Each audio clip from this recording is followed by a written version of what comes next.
नमस्कार आप सभी को।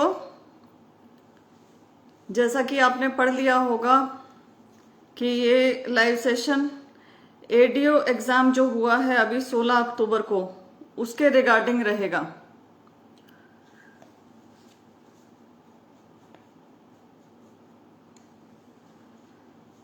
Ketan Tomar hello, Sandeep Chopra good evening.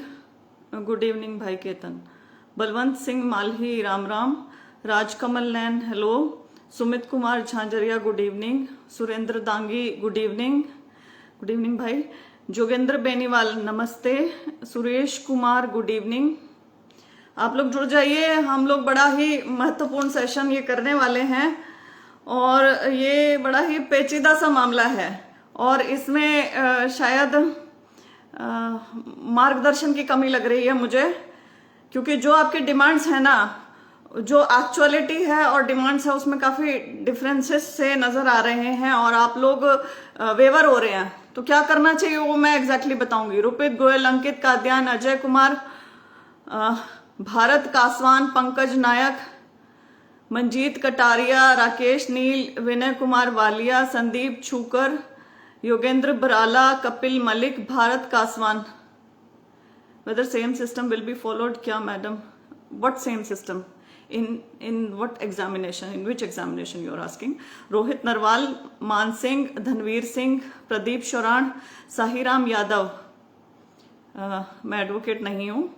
Puran Singh, यश भारद्वाज, विनोद महिला, हरियाणा सीईटी का पेमेंट लिंक फिर से ओपन हो गया, अब भी फीस नहीं भरी, वह फिर से भर दे। ओके।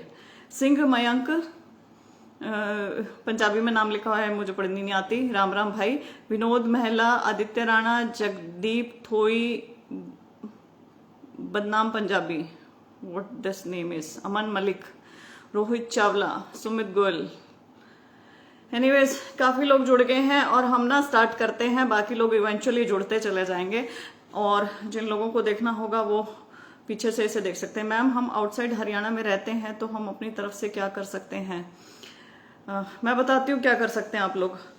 सबसे पहले एडीओ का एग्जाम हुआ, 10 साल बाद ये एग्जामिनेशन हो रहा है हरियाणा में। एग्रीकल्चर डेवलपमेंट ऑफिसर के लिए बहुत सारी मांग उठती रही, डिमांड उठती रही कि एग्जामिनेशन नहीं ले रहे हो, कोर्सेज क्यों करवा रहे हो जब एग्जामिनेशन लेना ही नहीं है, काम चलाओ काम कर रहे हो आप, तो एग्जामिनेशन लो। बहुत मिन्नतों के बाद, पता नहीं कितने बार तो मैंने इसके बारे में लिखा होगा और एडीओ एग्जामिनेशन फाइनली हुआ।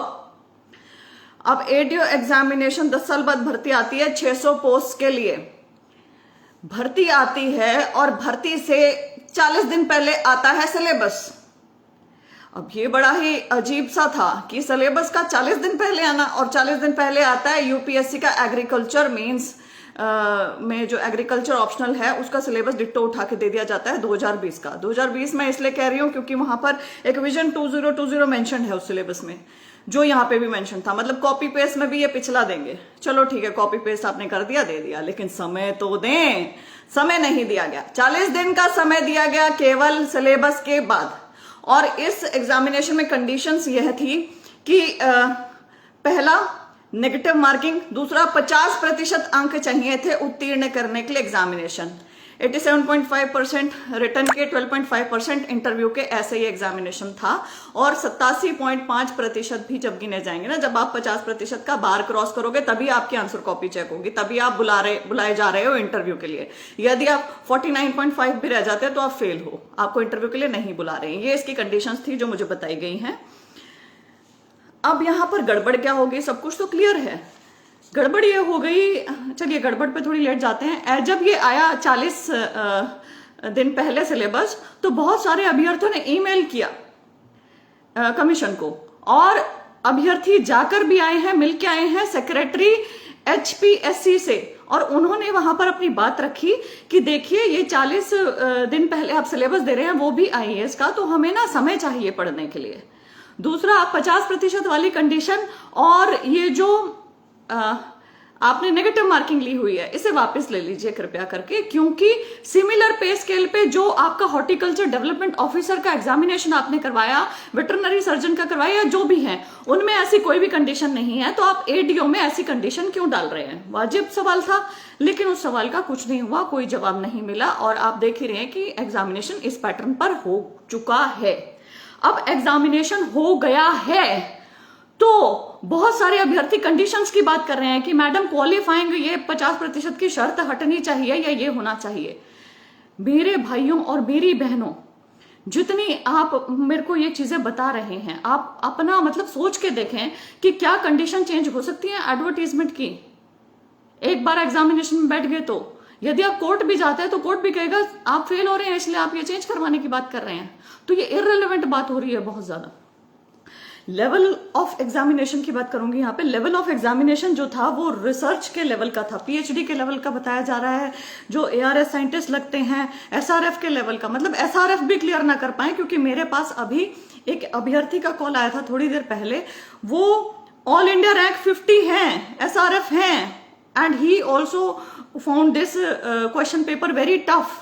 बड़ा मुश्किल है इसमें 50% का बार क्रॉस करना। तो ऐसा लग रहा है कि डेलिबरेटली बच्चों को 50% से नीचे रखा गया है कि वो ये सोचें कि हाँ भाई हम 50% से नीचे रह गए इसलिए हमारी इंटरव्यू कॉल नहीं आई या कुछ है ऐसा। जेनेटिक्स, प्लांट ब्रीडिंग और फिजियोलॉजी से क्वेश्चंस बताए जा रहे हैं, सारे के सारे पूछे गए हैं। अब इसे इररिलेवेंट नहीं कह सकते क्योंकि ये भी सिलेबस का पार्ट है।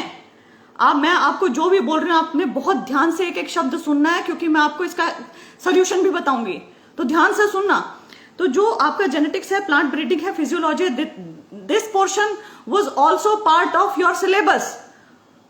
यदि आप कहते हैं कि मैडम 95 क्वेश्चन वहां से पूछ लिए, तो ये कोर्ट की फाइंडिंग है कि 100 क्वेश्चन भी वहां से पूछ सकते हैं, आप उसको चैलेंज नहीं कर सकते हो अनटिल एंड अनलेस वो सिलेबस का पार्ट ना हो।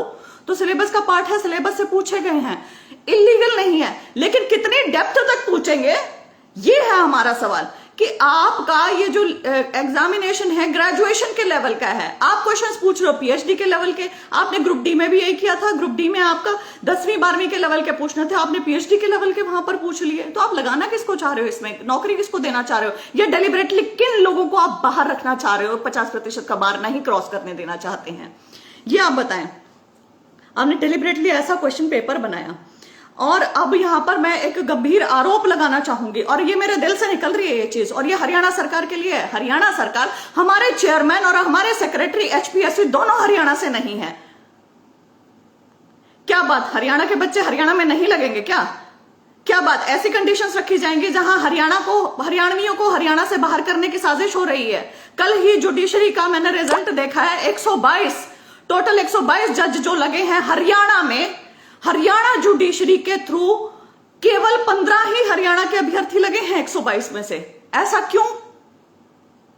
क्या आपको एचपीएससी के चेयरमैन और सेक्रेटरी की पोस्ट के लिए कोई हरियाणा से इंसान नहीं मिल रहा है जो हरियाणा के बच्चों के लिए सोचे?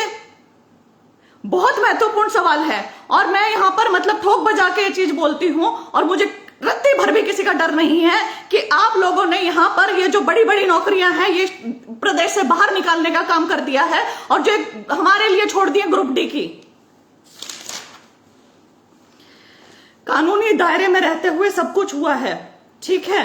तो इसको आप यदि ये कहें कि टफ क्वेश्चंस थे, टफ थे वो टफ क्वेश्चंस, क्या करें अब, क्या रास्ता है अपने पास?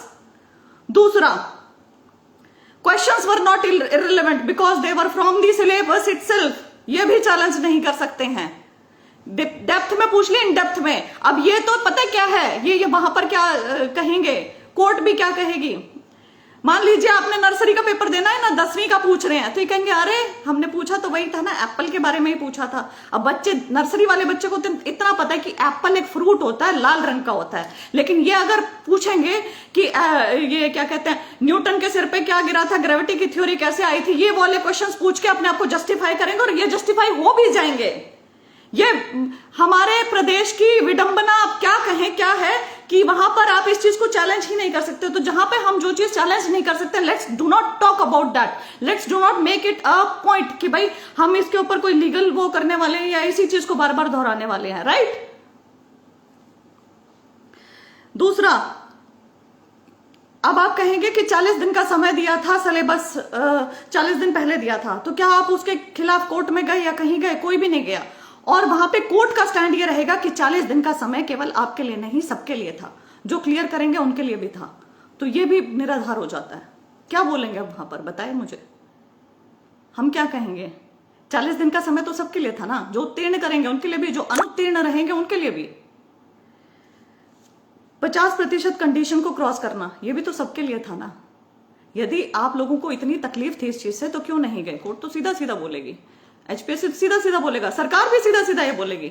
तो मैंने इसका टाइटल ऐसा क्यों लिखा कि कानून के दायरे में रहते हुए, न्याय के दायरे में रहते हुए अन्याय किया है। अन्याय कैसे किया कि डेलिब्रेटली ऐसा क्वेश्चन पेपर बनाया गया कि जहां पर पढ़े लिखे अभ्यर्थी, हार्ड वर्किंग अभ्यर्थी 10 साल से कोशिश कर रहे हैं, वो उसे क्रॉस ना कर पाए, खास करके हरियाणा के अभ्यर्थी।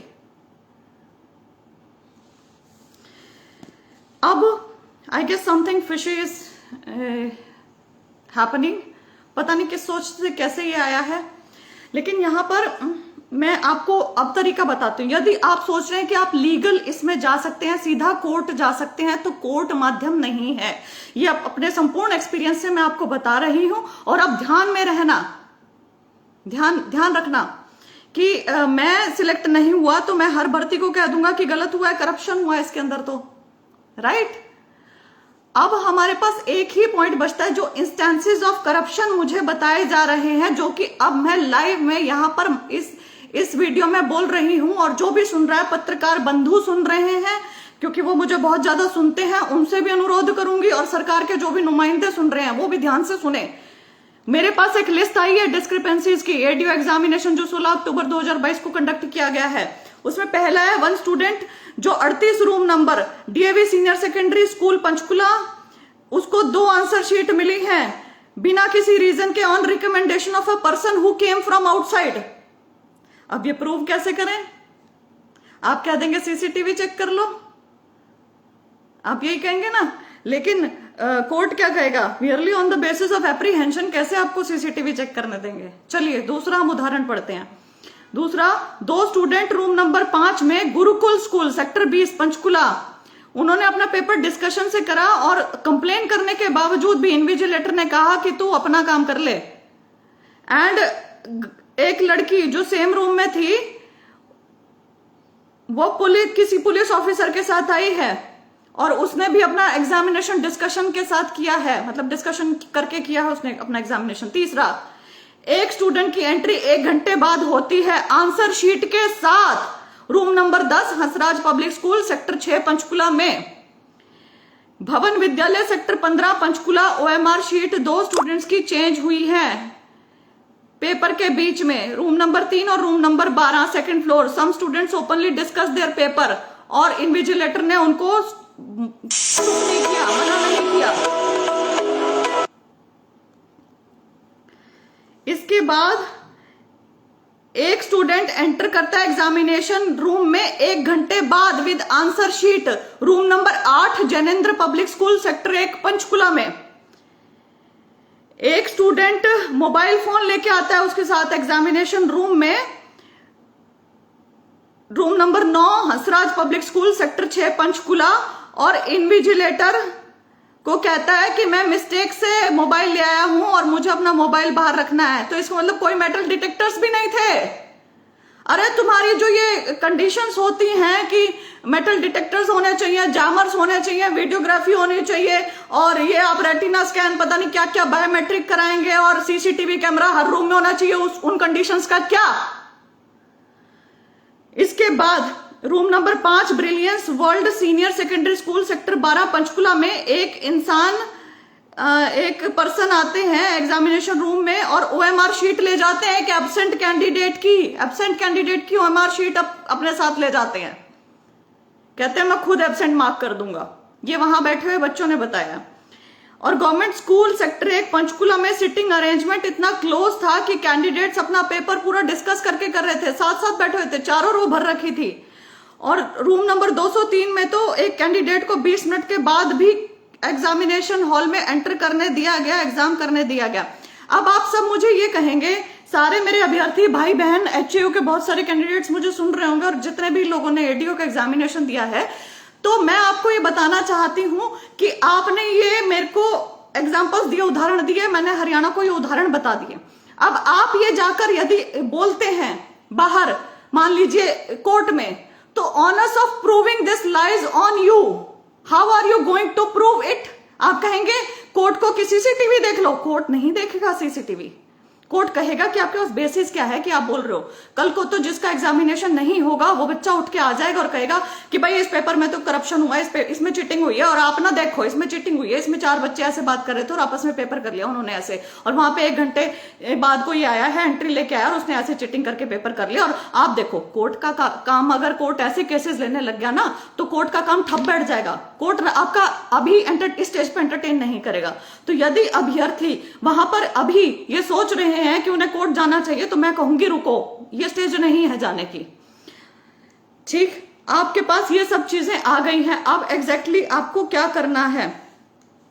अब एग्जैक्टली ये करना है कि merely on the basis of apprehension, merely on the basis of these theories, या सच में भी ये जो भी चीज हुई है, आप इसके बेसिस पे कहीं नहीं जा सकते हो। आप ना FIR करा सकते हो, ना कोर्ट जा सकते हो, कुछ भी नहीं कर सकते हो। आपको क्या करना है, मैंने अभी किसी भाई को फोन पे बताया था, आपको सबसे पहले HPSC को कम्युनिकेट करना है ऑफिशियली। ठीक, आप उन्हें रजिस्टर्ड पोस्ट से ये सारे जो करप्शन के इंसिडेंट्स जो आपने मुझे बताए हैं, 10 इंसिडेंट्स दिए हैं, ये सब आपने डिटेल में लिख कर देने हैं। दूसरा, आपने इनको ईमेल करनी है, इनके ऑफिशियल ईमेल पर, जितनी जा सके आप लोग करो। ठीक, तीसरा, आपको एक डिटेल्ड रिप्रेजेंटेशन अपनी कमेटी बनानी है। ध्यान से सुनना क्या करना है, आपको एक डिटेल्ड रिप्रेजेंटेशन कमेटी बनानी है, और आपने जो ये इंस्टेंसेस मुझे बताए हैं वो वर्ड बाय वर्ड, वर्बटिम, कि क्या कहा गया, जैसे मुझे बताया गया ना कि इसमें कहा है कि एक जिनकी एब्सेंट की वो शीट लेके जा रहे थे, उन्होंने कहा कि ये शीट मुझे दे दो, मैं अपने आप एब्सेंट मार्क कर दूंगा।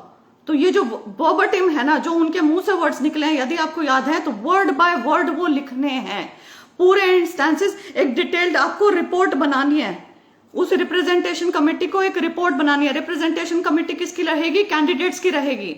आपको पूरी डिटेल्ड रिपोर्ट बनानी है, वर्ड बाय वर्ड, बार बार मैं इसे बोल रही हूं।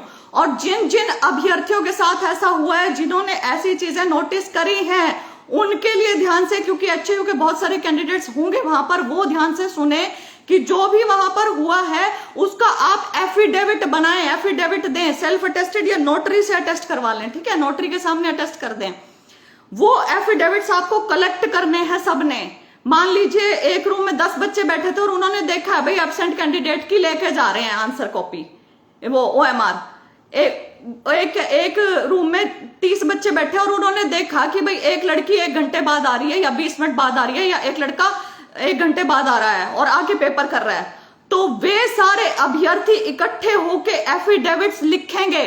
ठीक है, एफिडेविट्स देने हैं आपको, इकट्ठे करने हैं सारे एफिडेविट्स नोटरी के सामने अटेस्ट करके। और ये जो आपकी रिप्रेजेंटेशन कमेटी रहेगी, ये रिप्रेजेंटेशन कमेटी आपकी चेयरमैन HPSC से मिलने जाएगी, ये chief justice of Punjab and Haryana high court से मिलने का समय मांगेगी, और ये होम मिनिस्टर से मिलेगी। तीनों से आपको मिलना है। ध्यान से सुने आप बार बार, chairman HPSC, chief justice Punjab and Haryana high court, और तीसरा होम मिनिस्टर ऑफ हरियाणा। इन तीनों से आपको मिलना है, प्लस आपकी प्रॉपर इंक्वायरी की आपने डिमांड करनी है इसके अंदर। आप ये जो इसको क्वालिफाई करने की बात कर रहे हैं बार बार, या इसको भाई 50% इसका हटा दो, नेगेटिव मार्किंग वाली कंडीशन हटा दो, ये सब भूल जाओ। इस कुछ नहीं होने वाला है। एडवर्टीजमेंट की आप कंडीशंस को चैलेंज नहीं कर सकते हो। माल प्रैक्टिसेस को लिखो, डिटेल में लिखना है, रिप्रेजेंटेशन कमेटी बनानी है, एफिडेविट्स इकट्ठे करने हैं। जितने ज्यादा एफिडेविट्स उतनी ज्यादा अच्छी बात है। उनको इकट्ठे करके आपको एक डिटेल्ड, आपने जो रिपोर्ट बना रखी होगी उसके साथ वो रिप्रेजेंटेशन कमेटी जाएगी, chief justice Punjab and Haryana, HPSC chairman and home minister Haryana, इन तीनों के पास जाएंगी और आप इनसे बात करेंगे प्रॉपर इंक्वायरी की। केवल ये एक चीज बचती है, आप सीधे कोर्ट नहीं जा सकते हैं। कोई भी यदि आपको कह रहा है कि मैं तुम्हारा केस लड़ लूंगा, या मैं तुम्हें जितवा दूंगा, या मैं तुम्हारा क्वालिफाइंग करवा दूंगा, ये हटवा दूंगा, ये वाली कंडीशन, ये सही नहीं है। ठीक है, इतना एक्सपीरियंस मुझे भी है, ऐसा नहीं हो सकता है। It is not possible at all. So this is the only remedy you have, plus the proper media coverage जिसकी होती रहे। बस यही है, सीरियसली यही है। आपको जो आपके जो रूम्स में सीसीटीवी कैमरास होंगे ना, उसके लिए आप डिमांड कर सकते हैं। जो आप प्रॉपर इंक्वायरी की डिमांड करेंगे ना, उसमें आप मांगिएगा कि ये जो सीसीटीवी कैमरास आपने रूम्स में लगा रखे थे, उनकी आप फुटेज आप खुद देखें, इंक्वायरी करें। क्योंकि आपका अभी तक रिजल्ट नहीं आया है, इसलिए आप थोड़ी बेटर फुटिंग पर हैं, ये ध्यान रखें।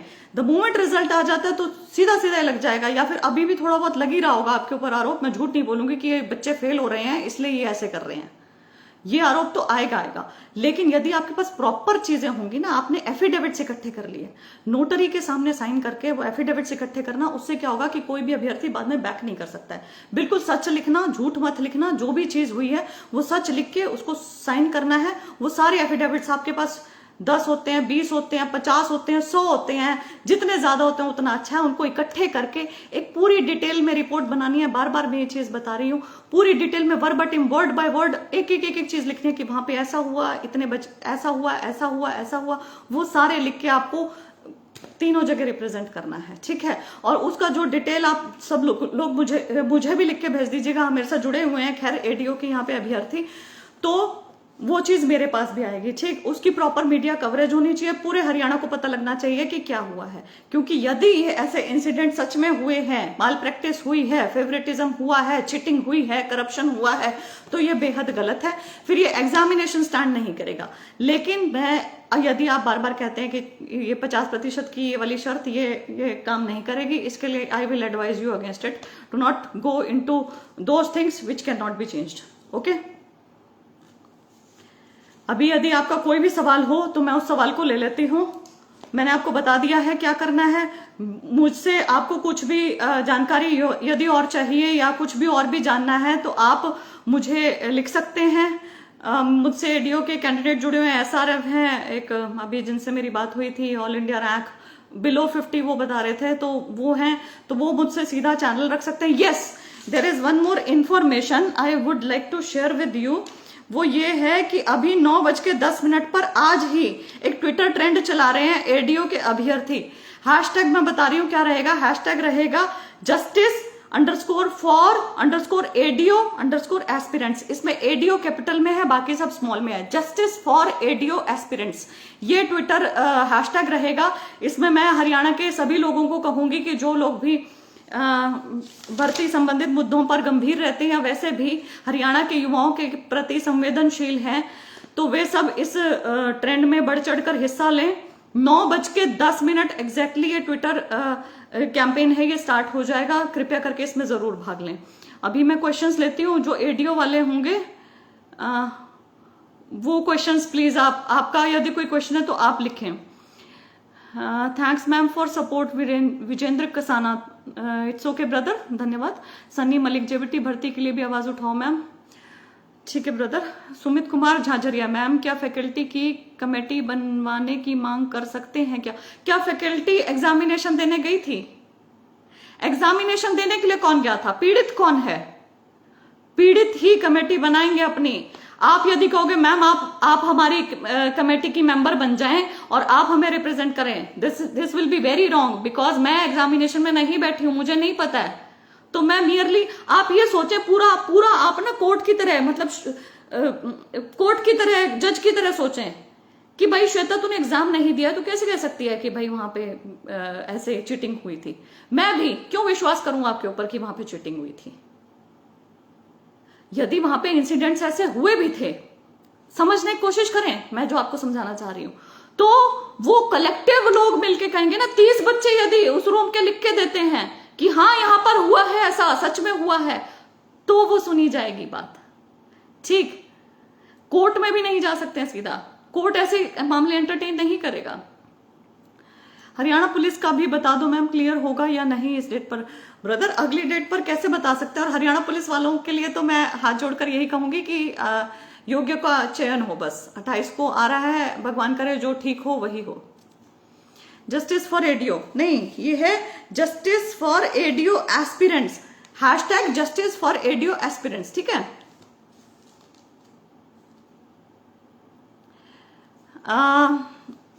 एक और चीज आप लोगों को कहना चाहूंगी, और ये बड़े ध्यान से सुनना। जब आप ये कहेंगे ना कि 50% बार नहीं क्रॉस कर पाएंगे या कुछ है, मतलब मेरे जैसे लोगों को बोलने दो ये चीज, आप लोग मत बोलो इसे। ओडी कौंदल मैम, रिट नहीं डालनी चाहिए। बेसिस क्या होगा रिट का कि चीटिंग हुई थी, प्रूव करो चीटिंग कैसे हुई थी। आप कहोगे कि सीसीटीवी देख लो, क्यों देख लो वो सीसीटीवी? ऐसे वो हर एक एग्जामिनेशन का सीसीटीवी उठा के देखने लगे तो नहीं हो पाएगा। मैं कह रही हूं ये एंटरटेन नहीं होगी। कपिल चंडेल, धन्यवाद ब्रदर। एग्जाम रिकंडक्ट होना चाहिए मैम। यदि ऐसे इंसिडेंट्स हुए हैं जहां करप्शन और ये सब इतना ज्यादा चला है तो बिल्कुल रिकंडक्ट होना चाहिए। एग्जाम लेवल के लिए मैम की एग्जाम की एडीओ लेवल का नहीं था। सुमित कुमार झाझरिया, एग्जाम एडीओ के लेवल का किसी के लिए भी नहीं था। जो 50% क्रॉस करेंगे उनके लिए भी नहीं था, जो उत्तीर्ण होंगे उसमें उनके लिए भी नहीं था। एग्जाम जो ग्रुप डी में पूछा गया था वो ग्रुप डी के लेवल का नहीं था, लेकिन एग्जाम सिलेबस में से आया है, चाहे वो डीप लेवल का हो। मैं कह रही हूं, मैं यहां पे खुलेआम बोल रही हूं ना कि भाई deliberately they wanted to keep some students below 50% bar, इसलिए ऐसा एग्जाम आया है। यहां हम अपनी कॉन्स्पिरेसी लगा सकते हैं कि हाँ ऐसा इन्होंने किया है, ये सब चीजें। कोर्ट इसको एंटरटेन नहीं करता है। मैम अभी तो बीएससी ऑनर्स नॉन ऑनर्स का भी फाइनल नहीं हुआ है। Do not mix two things, दो चीजों को मिक्स नहीं करना है। मान लो वो फाइनल नहीं भी होता है और यहाँ पे सिलेक्शन कर देते हैं तो वो प्रोविजनल सिलेक्शन होगा। That will depend upon the outcome of that case, और जब भी वो केस का डिसाइड होगा यहाँ पे वही चीज लागू हो जाएगी। दोनों चीजों को मिक्स मत करो, चीजों को मिक्स मत करो, बिल्कुल भी मत करो।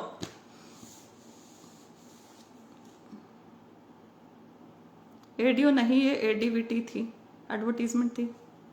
What is this Pradeep ji? Exam reconducted होना चाहिए, अनफेयर हुआ है। यस, अनफेयर हुआ तो बिल्कुल होना चाहिए। पेपर रिव्यू कमेटी की मांग करनी चाहिए क्या मैम? पेपर रिव्यू कमेटी की आप रख सकते हैं एक मांग, this can be one of your मांग, बट सब कुछ उसके ऊपर मत रख के चलो। जो आप एनालिसिस कमेटी की बात कर रहे हो, पेपर रिव्यू कमेटी की बात करो, अच्छी मांग एक रख के चलो, लेकिन पूरा focus should be on the corruption incidents जो भी हुए हैं उसके ऊपर। मैम एक सब्जेक्ट से इतने ज्यादा क्वेश्चन कवर होना और दूसरे सब्जेक्ट को इग्नोर करना, ये तो नहीं होना चाहिए था। अभिषेक शरण, होना तो पता नहीं क्या कुछ नहीं चाहिए था, लेकिन मैं आपको कोर्ट की फाइंडिंग बताती हूँ। ठीक, कोर्ट क्या कहता है कि यदि एक सब्जेक्ट से 95 क्वेश्चंस भी पूछे गए हो, then also you can not challenge the question paper या फिर एग्जामिनर, क्योंकि वो that is part of syllabus. हम ये कह सकते हैं कि यहाँ पे ना कुछ जानबूझ के गड़बड़ हो सकती है कि अपने चहेतों को बोल दें कि भैया तुम तो प्लांट ब्रीडिंग और जेनेटिक्स पढ़ के आ जाओ, वो उसी में से आएगा, फलानी किताब में से आएगा। ये हम सोच सकते हैं अपने दिमाग में, लेकिन क्या इसको प्रूव कर सकते हैं? सब कुछ चाहता है प्रूव करने पे। आप सिर्फ अपने हिसाब से ना सोचें चीजें। आप सोचें कि आप जज हैं, या आप सोचें कि आप सरकारी वकील हैं, तो आप कौन कौन से पॉइंट सोचेंगे खुद आपको काउंटर करने के लिए? आप मतलब अपने आप को दूसरे के शू में डाल के सोच सकते हैं, समझ सकते हैं कैसी चीजें होंगी। तो उतनी समझदारी की मैं आपसे उम्मीद रखती हूं। अब मैम हमारी मेहनत का क्या हुआ, बेकार गई? साहिल गौतम, मेहनत कभी बेकार नहीं जाती। देखो मेहनत, अब मैं उदाहरण दूंगी अपना खुद का। मैंने बहुत मेहनत करी, क्या मेरी बेकार गई? मैं कर रही हूं ना अब आप लोगों के लिए इतना सब कुछ। मैं आ गई हूं ना समाज में। जब मैंने अपनी आवाज उठाई थी, शायद एडीओ जैसा ही मामला मेरा भी रहा होगा, एचसीएस वाला, तो जब मैंने आवाज उठाई थी कौन जानता था श्वेता ढुल को, और आज कौन नहीं जानता है? ये फर्क रहता है ना। मैं ये नहीं कह रही कि भाई मैं बहुत प्राउड हूं इस चीज के ऊपर या मैं प्राउड नहीं हूं। मैं बस ये कहना चाहती हूं कि जो भी इंसान मेहनत करेगा, संघर्ष करेगा, वो अपने जीवन में कुछ ना कुछ अच्छा कर ही लेगा, कुछ ना कुछ अच्छा हो ही जाएगा। और दूसरा, हार नहीं मानते हैं, ठीक, संघर्ष करते हैं, अपनी ओर से पूरा संघर्ष करो। यदि सच में बहुत ऐसी गड़बड़ हुई है, चीटिंग हुई है, और ऐसे 1-1 घंटे बाद लोग एंटर कर रहे हैं और 20-20 मिनट बात कर रहे हैं, तो बाबा ठान लो कि बस फाड़ के रख देना। अब हमने पीछे नहीं हटना है। और अगर ऐसे इंसिडेंट्स हुए हैं ना, तो तुम एचपीएससी, अब हम तुम्हें ही खींच के लेके आएंगे सबके बीच में। तो अब वो एफिडेविट्स तैयार करो, बेसिस बनाओ कोर्ट केस के लिए। बेसिस नहीं है अभी आपके पास कोई प्रूफ नहीं है सिवाय स्टोरीज के। स्टोरीज जिनको कुछ लोग सच मान सकते हैं, किसको झूठ मान सकते हैं। आप समझ रहे हो उस चीज को? तो आपको बेस बनाना पड़ेगा। बेस कैसे बनता है? आपको ऑफिशियल कागज इकट्ठे करने पड़ेंगे। ऑफिशियल कागज कौन से? एफिडेविट्स, नोटरी के सामने साइन करवा लो, इकट्ठे करो, एक पूरा आपका रिप्रेजेंटेशन लेटर बना लो, एक रिप्रेजेंटेटिव कमेटी बना लो जो जाए इन लोगों के पास, चीफ जस्टिस के पास जाए, जो होम मिनिस्टर के पास जाए, चीफ मिनिस्टर के पास चले जाओ, तुम इसके पास चले जाओ, चेयरमैन एचपीएससी के पास जाना ही जाना है। मीडिया कवरेज करवाते हैं, ये मीडिया कवरेज होनी चाहिए इसकी फुल टू फुल। सिर्फ यही चीज है जो मुझे समझ में आ रही है। मैंने वकीलों से बात कर लिया, सब कर लिया। मैं आपको भी कहूंगी कि मेरी भी मत मानो, चलो खुद बात करो, खुद जाके। मैडम जी अगर ये सब प्रूव हो जाता है तो क्या एग्जाम रद्द हो सकता है? 100%। मैं नहीं कहूंगी 99.9% भी। यदि एक भी इंसिडेंट प्रूव हो जाता है ना कि यहां पर ऐसे हुआ है तो 100% ये एग्जामिनेशन रद्द होगा। If any competent authority direct HU to make analysis committee, can it be? Why would a competitive authority direct HU to make analysis committee? क्यों बनाएगी? पहले आपको बनानी होगी। जो पीड़ित है ना, जो पीड़ित है, पहले आपको इकट्ठे होना पड़ेगा। पहले आपको इकट्ठे होकर अपनी बात रखनी पड़ेगी बहुत इफेक्टिव ढंग से। आपको डिमांड करनी पड़ेगी डिटेल्ड इंक्वायरी की। जब इनके कानों में बात जाएगी, अरे डिटेल्ड इंक्वायरी, अरे analysis committee, paper review committee, अरे इंस्टेंसेस ऑफ करप्शन, जब ये कानों में जाएगा ना और जब ये बहुत अच्छे अच्छे छप के आएगा बाहर, तब थोड़ी ये एक्टिव हो सकते हैं और तब ये बना सकते हैं एनालिसिस कमेटी या रिव्यू कमेटी। पहले नहीं बनाएंगे। बेरोजगारी चरम सीमा पे, हरियाणा गवर्नमेंट एचपीएससी एचएसएससी हैमी। Vishu bravo, I have answer to your question. Shekhar Saini for PTI revise result, final result please reply. PTI का तो मैंने बता दिया था ना जब मैं मिलके आई थी चेयरमैन साहब से। एचसीएस प्री का क्या होगा मैडम, कैंसिल या सेम यही चलेगा? नीरज गहलावत, कल पता चल जाएगा क्योंकि जो वकीलों की स्ट्राइक है वो कॉल ऑफ कर दी गई है। कल मेरे ख्याल से इसकी तारीख लग ही गई होगी, मैं कंफर्म कर लूंगी। और यहाँ पर भी बहुत ज्यादा गड़बड़ हुई है और ये प्रदेश को मेरे ख्याल से कल पता चल ही जाएगा कि क्या किया है एचपीएससी ने। एचपीएससी को मैं बोलती हूँ the most secretive organisation commission, पूरी अपारदर्शी कमीशन है ये क्या करते हैं हमें नहीं समझ में आ रहा है। और ये जो एडीओ के साथ हुआ है, इसके साथ एक बहुत बड़ी मांग दोबारा से हम लोग उठाते हैं, वो ये कि हमारा हरियाणा जीके का एक सेपरेट क्वेश्चन पेपर होना चाहिए और हमारा चेयरमैन और सेक्रेटरी हरियाणा का लगे। हमें बाहर के चेयरमैन और सेक्रेटरी नहीं चाहिए। हरियाणा सरकार कृपया करके हरियाणा के युवाओं के ऊपर ये उपकार कर दें आप। सीईटी क्या सच है होगा? प्रदीप भाई, प्रदीप मैं मतलब जितनी मैं जानती हूं और जितने अभी मैं ऑफिशियल लेटर्स देख रही हूं ना कि इसके जिले के लेवल पे निकल रहे हैं, डीईओ वगैरह कर रहे हैं, स्कूलों की अरेंजमेंट या सीआईडी जो रही है स्कूल्स की, जो भी मुझे पता चल रहा है उसके हिसाब से सीईटी होने जा रहा है। प्लस चेयरमैन साहब ने बार बार मुझे कहा है, और इतना नहीं कि मैंने आपको यहाँ उनसे मिलके आई हूँ तभी मैंने आपको बताया, मेरी उनसे पर्सनल कम्युनिकेशन बाद में भी हुआ है जब मैंने उनको कहा है कि ऑफिशियल लेटर नहीं जारी हो रहा है, ऑफिशियल लेटर जारी हो सके तो करें, अदरवाइज मुझे बताएं कि सीटी हो रहा है कि नहीं हो रहा है। तो उन्होंने मुझे बार बार कहा 100% हो रहा है। तो अब मैं इसमें क्या करूं, मतलब क्या और मुझे करना चाहिए? What type of support we can get from university? Rohila Sahil, if your lecturers or professors who teach you in university and who want to proactively support you, if they give you any affidavit in written, खुद से यदि वो आपको लिख के दे सकते हैं कि जो क्वेश्चन पेपर्स का लेवल था वो ग्रेजुएशन के लेवल का नहीं था, अगर ऐसा कोई एफिडेविट दे दें to whomsoever it may concern करके कि ये particular questions were not of the level of graduation, ये एडीओ के लेवल के नहीं थे and these must not be asked, तो वो हेल्प कर सकते हैं आपकी ऐसे एफिडेविट्स। लेकिन वो खुद से आपके लिए कमेटी नहीं बना सकते हैं। और मैं ये नहीं कहूंगी कि एचएयू के ही आपके प्रोफेसर्स हों। एग्रीकल्चर यूनिवर्सिटीज जितनी भी central universities, agriculture university all over India हैं, आप उनसे लिखित में पूछ सकते हैं। यदि आपको लिखित में वो पॉजिटिव जवाब देते हैं तो वो सब एफिडेविट्स आपके काम आ सकते हैं। एक और चीज कहूंगी कि इसमें संघर्ष बहुत ज्यादा होने वाला है, आपका बहुत ज्यादा संघर्ष होने वाला है, और इस लड़ाई को यदि लड़ने के लिए तैयार हैं तो ये लड़ाई वर्थ फाइटिंग है और आपको लड़नी चाहिए। नमस्कार बहन जी, एडवर्टीजमेंट 14/2019, मेरे को ध्यान ही नहीं है कौन सी एडवर्टीजमेंट है। सीईटी क्वालिफाई तो करना चाहिए मैडम, इसके बारे में कितना बताएं, मतलब we have already discussed it. और सीईटी क्वालिफाइंग के लिए केस फाइल हो चुका है Punjab and Haryana high court में। एडीओ का पेपर रिकंडक्ट होना चाहिए, SR के खान। हम लेट अस सी ब्रदर इसमें क्या रहेगा। What about the interview marks in HCS judicial, क्या कह सकते हैं हम इसके बारे में, क्या बोल सकते हैं? कौन देता है ये मार्क्स? किसके खिलाफ जाएंगे आप? कहां से जस्टिस मांगेंगे? TGT भर्ती जो अब आई थी उसका दोबारा कब तक लिंक ओपन होगा? कुलदीप गौतम, उसका ब्रदर लिंक ओपन होगा, पहले ये रूल्स चेंज करवाएंगे और रूल्स चेंज होते ही नया जो भी एडवर्टीजमेंट बनेगी, क्योंकि जो भी एडवर्टीजमेंट में गड़बड़ थी वो ठीक होके ही आएंगी। Thanks ma'am for the support, धन्यवाद ब्रदर। बस मैंने सपोर्ट, मेरा तो ये काम ही है ना कि मैंने आपकी हेल्प करनी है इस चीज में, आपको राह दिखानी है। मुझे बड़ा पता चल रहा था कि अभ्यर्थी कहाँ कहाँ सोच रहे हैं, कैसे कैसे सोच रहे हैं। यहाँ से थोड़ा सोच ठीक कर लो और बिल्कुल क्लियर हो जाओ। जहां नहीं पता चल रहा है मुझे बोलो, ठीक है, मैं आपका साथ देती हूँ पूरा पूरा। 9-10 पे हम लोग ट्विटर ट्रेंड चलाते हैं। I will also participate in Twitter trend, okay. What if they से कि हमने वीडियोग्राफी करी नहीं या हमारे कैमरा नहीं चल रहे थे, तो आपको पता है कि यदि कल का बहुत महत्वपूर्ण दिन रहेगा, और ये बड़ा इंपॉर्टेंट क्वेश्चन आपने पूछा है विपुल भाई। कल जो HCS का केस है वो रद्द भी हो सकता है, मतलब HCS वाला जो पेपर है वो रद्द भी हो सकता है। उसके ऊपर पूरा पूरा ध्यान है मेरा। और उसमें मैटर क्या है? उसमें मैटर यही है कि अभ्यर्थियों को 5 मिनट एक्स्ट्रा दिए हैं या नहीं दिए हैं।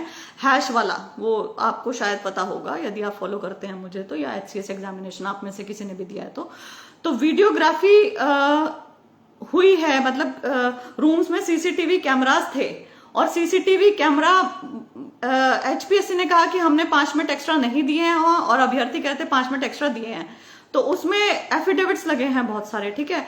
और वहां पर CCTV को मंगवा के उसकी चेकिंग हुई है पूरी पूरी, और वो चेकिंग हुई है ना, उसके बेसिस पे कल हम सुनेंगे कि क्या वर्डिक्ट आएगा। उसके आधार पे बहुत सारी चीजें क्लियर हो जाएंगी और मैं भी यहाँ बताने लायक हो जाऊंगी कि क्या कर सकते हैं आप लोग। दूसरी चीज मैं आपको बताना चाहूंगी जो आपको पता करनी है कि आपके एग्जामिनेशन के लिए क्या वीडियोग्राफी हुई थी या नहीं हुई थी। बहुत सारे अभ्यर्थी बोल रहे नहीं हुई थी, तो हम मान के चलते नहीं हुई थी, लेकिन क्या आपके रूम्स में CCTV कैमरास थे? क्या HPSC की तरफ से ऐसी कोई इंस्ट्रक्शन थी उन स्कूल्स को कि CCTV कैमरा मैंडेटरी है, हर एक स्कूल में, हर एक क्लासरूम में होना चाहिए, एंट्री एग्जिट पे होना चाहिए और वर्किंग कंडीशन में होना चाहिए? यदि ये एक चीज, ये कंडीशन मैंडेटरी थी तो भी बहुत हद तक आपका काम चल सकता है, निकल सकता है। बस आपको अच्छे से ना अपना रिप्रेजेंटेशन अच्छे से रखना है, रिप्रेजेंटेटिव आपकी कमेटी अच्छे से काम करे, जो काम करने वाले बंदे हैं ना उस रिप्रेजेंटेशन कमेटी में जाए और बाकी लोग उनको सपोर्ट करें। बस मैं ये कहना चाहूंगी। यशविंदर सिंधु, यस कैमरा था ना, CCTV कैमरा था। अब दूसरा पता कीजिए कि HPSC ने क्या ये जो स्कूल्स हैं उनको रिटर्न में ये दिया हुआ था, एक मैंडेटरी कंडीशन थी कि CCTV कैमरास हर एक रूम में होने चाहिए, रिकॉर्डिंग होनी चाहिए और CCTV कैमरास वर्किंग कंडीशन में होने चाहिए। यदि एक ये मैंडेटरी कंडीशन थी तो यू कैन मेक देम कि वो CCTV कैमरास की जो रिकॉर्डिंग है, जहां भी जिस रूम में आपने ये सब चीजें बोली हैं वो गड़बड़ निकल के आ सकती हैं यदि कैमरास थे तो रूम के अंदर, और आप उनको फोर्स कर सकते हैं करने के लिए। और फोर्स बस जो आपके रिप्रेजेंटेटिव कमेटी बनेगी, जितना वो काम करेगी, उसके संघर्ष के ऊपर डिपेंड करता है सारा का सारा। मंजू अजय पायल, वीडियोग्राफी नहीं हुई है लेकिन क्या CCTV कैमरा थे? बस मैं ये पूछ रही हूँ। बस ठीक है, CCTV कैमरास थे, इट हैज बीन एस्टैब्लिश्ड। और क्या ऐसी कंडीशन थी? और मोस्ट प्रॉब्ली 99.99% में श्योर हूं, क्योंकि HPSC के एग्जामिनेशन में एक कंडीशन रहती है कि हर रूम में CCTV कैमरास होने चाहिए। ये बजट जारी करते हैं CCTV कैमरा के लिए, ठीक है। तो वो CCTV कैमरा आप कोर्ट में जाके सीधे नहीं कह सकते हो कैमरा चेक कर लो, कोर्ट नहीं करेगा कैमरा चेक, ओके। तो आपको क्या करना है, आपको यही एक रिप्रेजेंटेटिव कमेटी बना के आपको उसको आगे करना है और आपको कहना है कि CCTV कैमरास के रिकॉर्ड प्रिजर्व कर दिए जाएं और कृपया करके इसकी जांच की जाए तीनों लोगों से। चौथा सीएम साहब को भी ऐड कर लो यहाँ पे, 4 लोगों को, गवर्नर को भी कर सकते हैं 5 लोगों को। बस आपको रिप्रेजेंटेशन अपनी देनी है और प्रॉपर इंक्वायरी की डिमांड करनी है, ठीक है। रिजल्ट से पहले पहले होना चाहिए, बहुत जल्दी इसको बना के कर ले। मेरे ख्याल से मैंने यहाँ पे एम मान बोल रहे हैं कैमरा था बट शायद वर्किंग में नहीं था। वर्किंग में नहीं था तो भी ये एचपीएससी वाले फंसते हैं, क्योंकि ये फिर कैमरास के पैसे कर देते हैं ना। कैमरास के पैसे आपने बजट में दे दिए और बजट में उतने पैसे खा गए, तो वो भी तो एक करप्शन का मामला आ जाता है ना, वो दूसरे टाइप का करप्शन हो जाता है। तो उसकी टेंशन मत लीजिए। जो मैंने कहा है मेरे ख्याल से आप सब लोगों को क्लियर हो गया है। मैं 2-3 बार इसको रिपीट कर चुकी हूँ। और मेरे अब यहाँ पे दूसरे टाइप के क्वेश्चंस आ रहे हैं। मैम पीटीआई का रिजल्ट कब आएगा? ब्रदर मैंने बताया था जल्दी आएगा, क्योंकि उनका मैनुअल चेक हो रहा है कुछ। मैम सिक्योरिटी चेकिंग में मेटल डिटेक्टर वगैरह कुछ भी नहीं था, जैसे एक गवर्नमेंट जॉब में होता है। इन्होंने ये सब तो एचसीएस के एग्जामिनेशन में भी नहीं शायद इस बार रखा था। तो अब क्या मतलब, ये जो आप मेरे को चीजें एक एक बता रहे हो ना, ये भी आपको लिखनी है। अपनी जो भी डिटेल रिपोर्ट बनाओगे, मैंने कहा है ना, एक पूरी डिटेल रिपोर्ट, शब्द एक एक बहुत ध्यान से लिखना है। उसके अंदर वर्बटिम्स लिखने हैं, उसके अंदर मेटल डिटेक्टर नहीं था या वीडियोग्राफी नहीं हुई है वो लिखना है। और साथ के साथ चेक करो कि आपकी ओएमआर शीट पे ये सब कुछ लिखा हुआ है, या आपकी इंस्ट्रक्शंस जो आपको रोल नंबर में दिया है, या आपकी इंस्ट्रक्शंस जो आपके एडवर्टीजमेंट में या कहीं पे भी एडीओ से रिलेटेड कोई भी इंस्ट्रक्शंस है, क्या उसमें ये सब चीजें दी हुई हैं? उसको क्रॉस चेक करते रहो, उसको यहाँ पे लिखते रहो, उसको क्रॉस चेक करते रहो, लिखते रहो। यही बेसिस बनेगा आपका। अमन मलिक, यस मैम। जोगिंदर बेनीवाल, अगर रिजल्ट आ जाता है तब तक हम ऑफिशियल से मिलें तो क्या करना पड़ेगा आगे? मैं आपको बता चुकी हूँ ऑलरेडी। कृष्ण कुमार, बहन जी एडवर्टीजमेंट ये पिछले 1 साल से रिजल्ट पेंडिंग है, क्यों है? क्या कोई कोर्ट केस है इसके ऊपर? Ma'am security checking metal detector वगैरह कुछ भी नहीं था जैसे। हाँ, ये आप मुझे बता चुके हैं, सब अपनी रिपोर्ट में लिखना है। I guess I have made every point clear. All the very best. अभी आगे 4-5 दिन हॉलीडेज है मैम जोगिंदर बेनीवाल। 4-5 दिन ना बैठ के और इसे करो जो मैंने कहा है। और अब कल आप लोग रजिस्टर्ड पोस्ट से एचपीएससी को सब कुछ लिख के भेजोगे, जो भी आपको लगता है ये करप्शन के इंस्टेंसेस है, प्लस आप सब लोग उनके ऑफिशियल ईमेल पर ईमेल करोगे। मैम जब सिलेबस आया था तभी हमने एचपीएससी को मेल किया था एडीओ के लिए। यूपीएससी मेंस का सिलेबस कहाँ तक ठीक है? रिंकू, आपने ईमेल किया था, उन्होंने आपकी नहीं मानी, दैट इज इट। आपका एग्जाम हो गया जिसमें आप बैठे, आपने पार्टिसिपेट किया।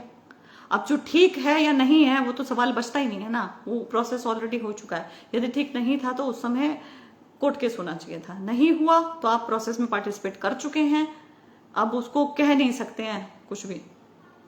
What type of support we can get from university? I have already told you that इसमें जो पीड़ित है उन्हीं लोगों को ही बनाना पड़ेगा, उन्हीं लोगों को ही आना पड़ेगा। यूनिवर्सिटी इसमें क्या कर सकती है कि जो इसमें प्रोफेसर्स हैं वो अपनी ओर से, यदि वो खुद से कोई आपको एफिडेविट देना चाहते हैं कि लेवल का एग्जाम नहीं था, क्योंकि वो करप्शन के ऊपर नहीं बोल सकते और उसके ऊपर लिखवाने की जरूरत भी नहीं है। करप्शन के ऊपर मैं भी नहीं पुख्ता 100% बोल सकती हूँ कि असल में वैसा हुआ था, तो वो तो जो पीड़ित हैं वही लिख सकते हैं। वो सिर्फ ये लिख सकते हैं कि आप एग्जामिनेशन ग्रेजुएशन के लेवल का नहीं था, एग्जामिनेशन का लेवल पीएचडी लेवल था, और जिन अभ्यर्थियों को आप सिलेक्ट करना चाहते हैं पोस्ट के लिए उससे उस हिसाब से क्वेश्चंस नहीं थे, तो ऐसी थोड़ी बहुत हेल्प मिल सकती है आपको। दैट इज इट, बस। All is done, all the very best. 9-10 पे आप लोग ट्विटर ट्रेंड में पार्टिसिपेट जरूर कीजिएगा। मुझसे कोई भी आपको सपोर्ट चाहिए हो तो मुझे बताइएगा, मेरे साथ लोग जुड़े हुए हैं मुझे ये बता दीजिएगा। बाकी आप लोग अपनी आवाज उठाते रहिए। संघर्ष ज्यादा है, संघर्ष से डरना नहीं है, यही तो जीवन है, जीवन में संघर्ष चलता रहता है, right? All the best, good night.